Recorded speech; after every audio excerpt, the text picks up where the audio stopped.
Ya, ritual melaspas Rabu pagi melengkapi berakhirnya pembangunan patung Garuda Wisnu Kencana di Pulau Bali. Prosesi adat umat Hindu ini bermakna pensucian agar patung kebanggaan warga Bali ini senantiasa aman dan memberi berkah untuk Pulau Bali.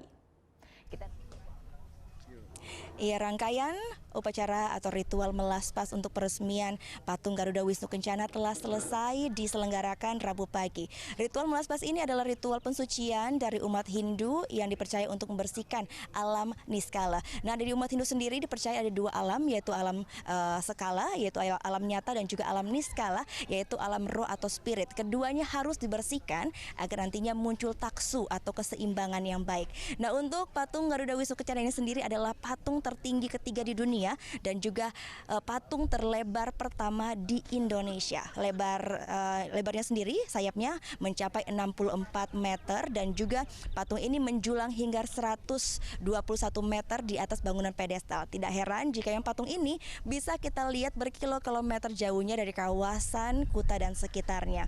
Nah, walaupun Bali sempat diguncang gempa yang kuat pada hari Minggu lalu, namun memang tidak ada kerusakan yang signifikan dari patung Garuda Wisnu Kencana ini, dan patung ini pun telah dijamin keselamatan bangunannya dari goncangan gempa maupun dari angin yang kencang. Gita Natalia, Andi Setiawan melaporkan untuk NET.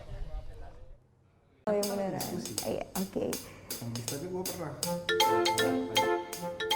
Nah, udah kan untuk beritanya? Jangan lupa di subscribe, di like, dan juga di komen ya akun YouTube dari Net Bali. Terima kasih udah subscribe. Yang belum, jangan sampai lupa di sebelah sini nih. Notif subscribe.